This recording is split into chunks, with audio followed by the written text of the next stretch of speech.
Chapter 11. Credit notes, return daybooks and discount daybooks.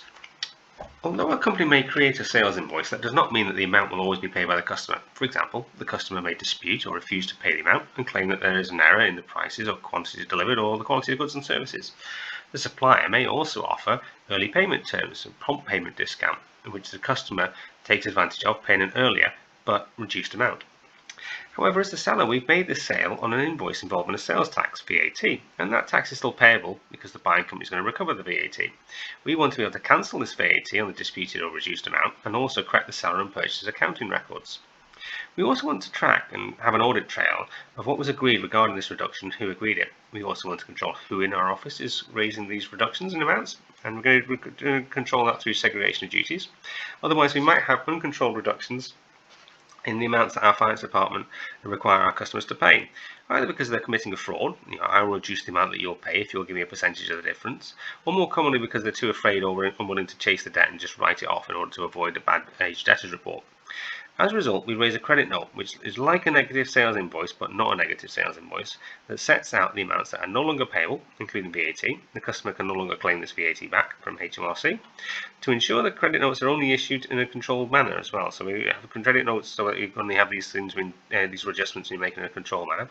We may have someone different to the sales ledger clerk, the person who chases the debt, or different to the sales invoice clerk, the person who raises the initial invoice, raise them, or only a finance manager can authorize them, especially over certain amounts. The term credit note can be confusing because it implies that a credit journal, but credit which account? And so the reason for the term credit is because this note credits the amount in the selling company's sales ledger. So in the selling company's sales ledger, we're going to credit the customer accounts, and that's that sales ledger. And so we're going to credit against the sales company, or against the company. So sale, in terms of the purchasing, so against the purchasers in the sales ledger.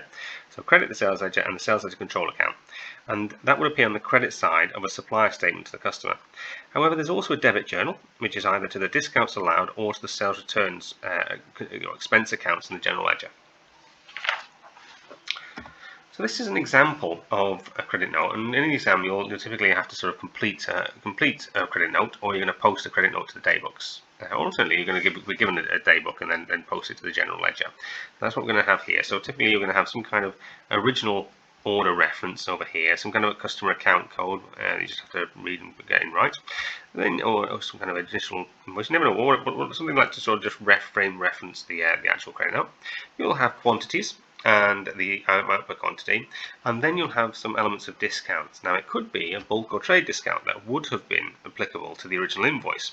Alternatively, they may put in a prompt discount and then put discounts in there. And the trick here is that trying to get you to discount the or to deduct off the prompt payment discount. The prompt payment discount was never deducted by the seller, the amount that the buyers initially owed, so we would never include the prompt payment discount in the net amount here, and we don't do it anywhere in the original invoice. We then calculate the VAT. That's a part of the VAT calculation in here to come up with whatever the total credit is. So you might have, let's say, create a credit note and then post it into a daybook. That would be a typical thing there. So the journal is debit the sales return account in here, or debit the discounts allowed account. And so those are our expenses here. The debit is because it's no longer money that's available for shareholders in the future. So that's going to reduce the future money out that we pay to them, and that's the opposite then of the initial sale. So that's why it's a debit, is because it's a reduction in the amount available required to shareholders in future. We're going to credit the trade receivables ledger control account because this is less money in that the company will have in future. So it's a reducing asset, and that's a credit journal. So it's an asset that money in item that's going down. So that's the credit journal. We're also going to credit the sales ledger account for that company at the same time, because that company is not going to pay that amount, so it's no longer existing. And that's how the sales ledger is a supplementary ledger showing the breakdown of the trade receivables control account, and therefore just only one-sided journal to that sales ledger. We have separate accounts in the general ledger for sales returns and discounts allowed, rather than just put a debit amount in the sales income account. And the reason for that is because we want an idea of how many sales returns we have. It's an indication of the quality of our product, or the accuracy of our raising our sales invoice. So there's a cost really to our business in terms of operations about these sales returns. It's not just a free thing. We also want to know how much early repayment discounts are costing us to see if it makes financial sense. They don't typically make financial sense, really. I know it's a theoretical situation, but what happens in reality if we offer prompt payment discounts to our customers is they typically, if they're companies, they take the prompt payment discount and they also pay late, and then you're in a confrontation issue where you're trying to get this money back. Really, it never really works. All you're doing really is just signaling to the customer that you're prepared to take a lower price, and you're often just better off having a bit of a discussion about the cost of finance that's having to be built into their quote if they pay late. Councils actually pay late quite often, and that's been built into the amount that people quote to councils. Where there's an error, the credit note is often for the full amount of the credit note. So if we're going to go in an error, and we're going to credit the full amount of the initial invoice because we need to get rid of that invoice as an error, and then we're going to have to do a new invoice for the full amount. So that's rather than for a net difference, thing there. So if that's done, the reason for that is because it's easier to track. So you want to actually sort of track the payment that the customer makes to the original invoice through a remittance device or through a supplier statement, and so it's easier to track them if you completely reverse out the original credit note, the original erroneous invoice, and then post the new one. Downside of that approach really is the invoice is raised later, and so we now got this new invoice in here. So often the credit term restarts if we're not careful and get the right thing going. So it is possible we could just do a credit note for the error, and that would be sort of a net difference approach, but it's less difficult or less easy to sort of track it through our system. The customer though as well might just turn around and say we were kind of a wholly new invoice to slow up the payment and reset the credit terms, and that's part of the game that we sort of play in real life. So in real life, it's very important to be accurate with sales invoices and deliver that expected quality, because it does have a payment cash flow effect. It's also possible that we can avoid raising a credit note for a discount allowed. So in terms of our prompt payment discounts, if we include the terms of this original sales invoice that the customer may only reclaim VAT on payments made. So you might sort of sometimes see on a sales invoice that term, and the point of that term is to mean that you don't then have to sort of raise a credit note when they take advantage of a prompt payment discount. If they don't, if that's not on the sales invoice, you do have to then raise the credit note. So whilst for discounts allowed, whilst there might be a credit note for the discount, there would never be a credit note for the whole amount and a new invoice raised. It's only for the actual sort of what is the net difference. So we've got our journals. So here to post a credit note, go debit sales return account, and credit trade receivables control account, and then also we're going to credit the sales ledger account. And then in terms of errors, usually we're going to go for two journals. We're going to reverse out the original invoice and then post the correct invoice. And we could be asked, and we might sometimes just be mindful. If you see sort of two spaces in the exam for two journals, then we're going to reverse out the original and post the correct one. If we're only seeing one space for one journal, then we're going to have to post the net difference journal in there. So just look how much entry space you're being given in the exam. In terms of our sales returns daybook and discounts allowed daybooks now. So as highlighted just earlier in this video, we want to separate the processing of our credit notes for sales made either because of errors or early payment discount or prompt payment discounts here from the other people in our department. So that's known as segregation of duties. Now, segregation of duties is not actually clearly defined in the syllabus, and it's not sort of saying that you should know this, but then sometimes you see in an assessment a sort of reference to it, really. And so, what we do in segregation of duties is we split up our departments and the actions. So, one person's raising the credit notes, but one person's posting the sales return daybook or the discounts allowed daybook in there, and they are different than the people who raise the invoices, the sales invoices, or chase the debts. So, to achieve that in a manual system, that segregation of duties, the credit notes for the supplier are entered into the sales return daybook when they're associated with. We sort of have one person doing it in terms of the sales return daybook, different to the person who does the invoices. Similarly with the discounts allowed daybook, one person posts into the discounts allowed daybook and raises the credit note. The other person, a different person to the person chasing the debts. Let's say. So in our manual system, then we have our credit notes. So we have a credit note for our sales return. So they go the credit notes for the sales return daybook, credit notes for prompt payments, discount allows daybook. That allows control and segregation of duties. It also as well allows it actually work as well, because if we were all sitting around the sales daybook, then it's just not going to work really. So Let's have a look. Here's an example of the sales returns daybook in here. So we've got our credit note numbers. You will have to have credit note numbers in the sales return daybook because this is for either errors or returns anyway. The total amount, and the total amount's going to get the total amount's down here, posted to the sales ledger control account or trade receivables control account, however you want to call it. The total amounts go into the customer accounts.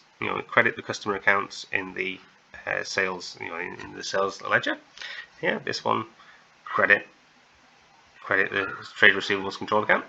The VAT is going to be debit the VAT control account, and then debit the sales return account.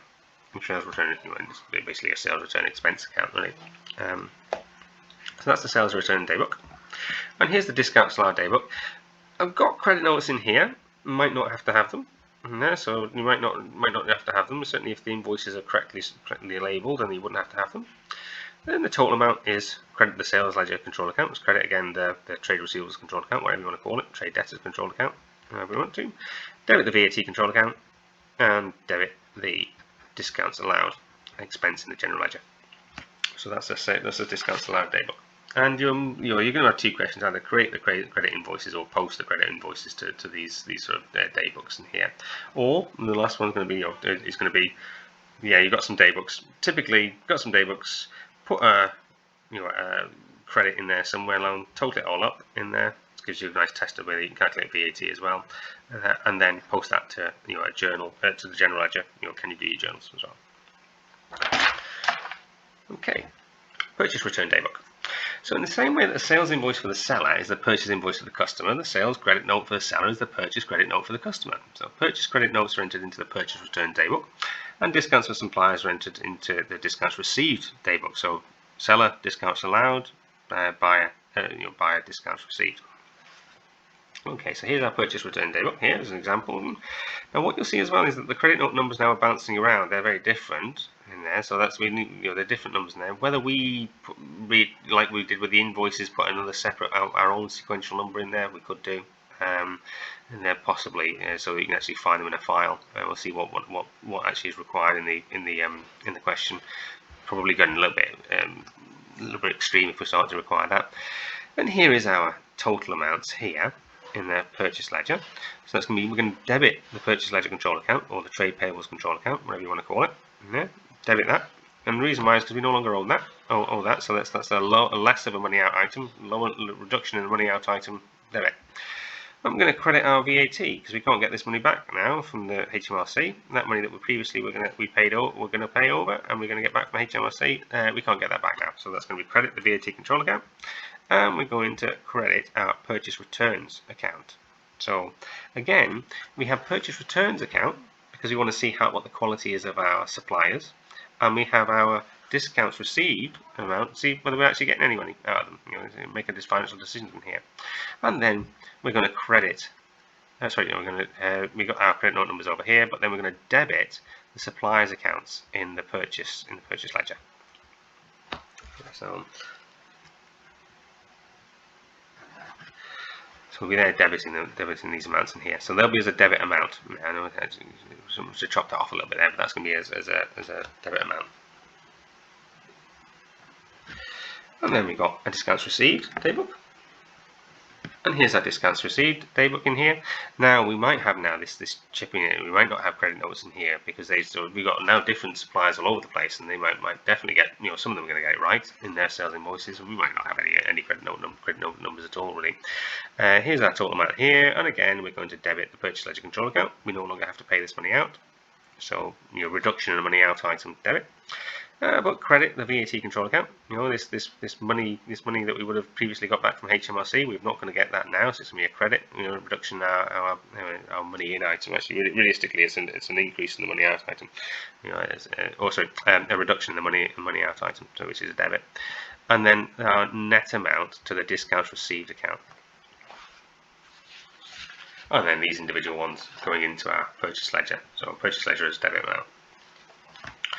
Again, that's the end of that chapter. In there, you basically just going to go through either create credit notes, calculate VAT, calculate the correct discounts, and we don't include the prompt payment discount. Post them into the various daybooks, they'll probably total the daybook and then post that as a journal to the general ledger. Thanks for listening. Let's move on to the next chapter.